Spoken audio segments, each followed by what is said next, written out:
नमो बुद्धाय।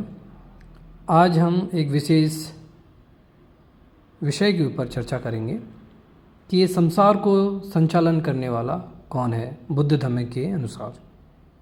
हालांकि लोगों को अन्य धर्मों के माध्यम से पता है कि फलाने धर्म के अनुसार संसार को ये चलाते हैं, जीवन को ये चलाते हैं, लेकिन भगवान बुद्ध के धर्म के अनुसार क्या है, इसको भी हम लोग जानने की कोशिश करते हैं।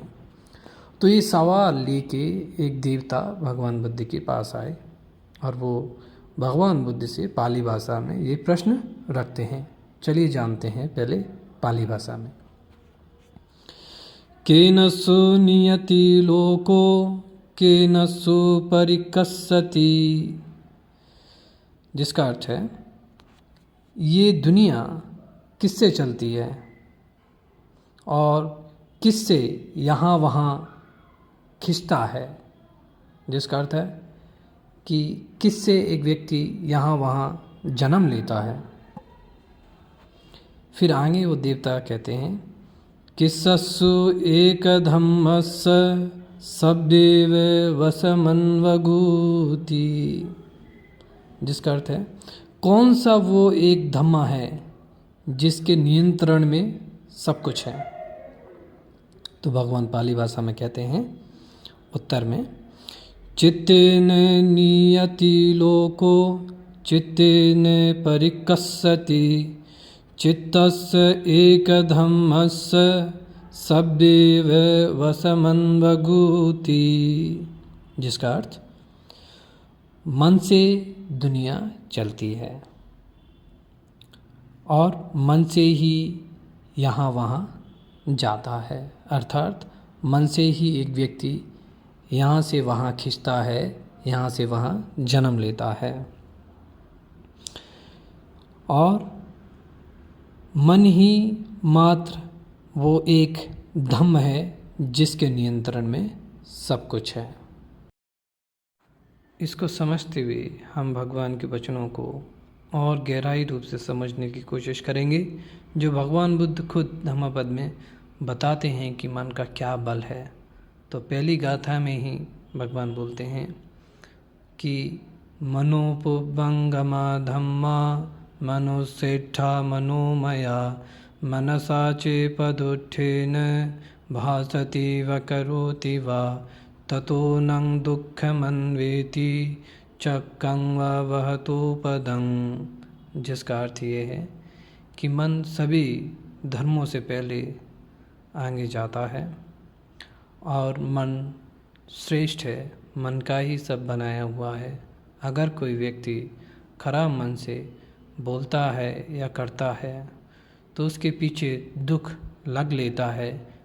जैसे बैलगाड़ी के चक्के बैल के पैरों को पीछा करते हैं। तो ये दो गाथाएं हमको बता रही हैं कि मन का क्या बल है, मन की क्या शक्ति है और मन कैसे एक व्यक्ति को इस जन्म में कर्म के माध्यम से अगले जन्म में लेके जाती है। और ये गाथाएं पूरी सटीक उस देवता के प्रश्न को बताती हैं। वो क्या था, केनसु परिकस्सति, क्या है वो जो यहाँ से वहाँ खींचता है, यहाँ से वहाँ ले जाता है। तो जिसको भगवान उत्तर में बताए हैं चित्तेन परिकस्सति, मन है जो यहाँ से वहाँ ले जाता है, मन है जो यहाँ से वहाँ खींचता है, अर्थात मन है जो यहाँ से वहाँ जन्म दिलाता है। और हमको इन गाथाओं से ये भी पता चल गया है कि खराब मन से अगर कोई व्यक्ति कर्म करता है तो उसका कर्म पीछा लगता है। जैसे बैलगाड़ी के चक्के बैल के पैरों को पीछा करते हैं। तो इसी बात को भगवान और भी एक गाथा में बहुत ही अच्छे रूप से समझाते हैं। तो वो गाथा पाली में ऐसी है, इद सोचति पेच सोचति पापकारी उभयत सोचति सो सोचति सो विहन्यति दिस्वा कम्म किलिठमतनो। वो इधर भी शोक करता है, इसके पश्चात भी शोक करता है, पाप करने वाला दोनों जगह पर शोक करता है। वो शोक करता है, वो दुखी होता है अपने कर्मों को याद करते हुए। अभी तक हमने खराब मन के बारे में जाना है कि खराब मन की क्या शक्ति होती है और कैसे खराब मन यहाँ से वहाँ ले जाता है, कैसे खराब मन यहाँ से वहाँ जन्म दिलाता है, कैसे खराब मन यहाँ से वहाँ खींचता है। इसी प्रकार हम अच्छे मन की भी शक्ति जानने की कोशिश करेंगे भगवान की वचनों के माध्यम से। भगवान बुद्ध ने धम्मपद में दूसरी गाथा में कहा है और अन्य गाथाओं में भी कहा है कि अच्छा मन की क्या शक्ति होती है, उसका क्या प्रभाव होता है, उसका क्या बल होता है। चलिए दूसरी गाथा के माध्यम से और अन्य गाथाओं के माध्यम से जानने की कोशिश करते हैं। वो इस तरह है पाली भाषा में, मनोपभंगमा धम्मा मनुसेठा मनोमया मनसा चेपसन्नेन भासति व करोति वा ततो नं सुखमन्वेति छायाव अनपायिनी। ये अर्थ जानने की कोशिश करेंगे। तो अर्थ ऐसा है कि मन सभी धर्मों से पहले जाता है। मन श्रेष्ठ है, मन का ही सब बनाया हुआ है। अगर कोई व्यक्ति अच्छे मन से बोलता है या करता है तो वहीं से सुख उसके पीछे आता है, जैसे कि कभी न उसका पीछा छोड़ने वाली छाया। ये गाथा भी कर्मों के सिद्धांतों को बताती है, जो कर्म मन से बनाए गए हैं और इन कर्मों की वजह से एक व्यक्ति इस जन्म से अगले जन्म में जाता है। और देवता को जो भगवान उत्तर देते हैं वो यही उत्तर देते हैं कि चित्तेन परिकस्सति, यानी कि मन से ही एक व्यक्ति यहाँ से वहाँ खिंचता है, यहाँ से वहाँ जाता है या जन्म लेता है और मन की शक्ति को भी दर्शाता है।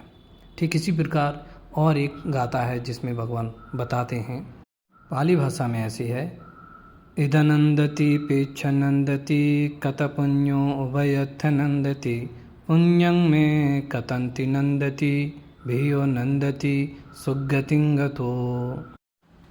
अच्छा करने वाला इधर भी आनंदित होता है, इसके पश्चात भी आनंदित होता है, और पुण्य करने वाला, कुशल करने वाला दोनों जगहों में आनंदित होता है, अर्थात सुखी होता है। और मैंने पुण्य किया है ऐसा सोचते हुए भी खुशी होता है।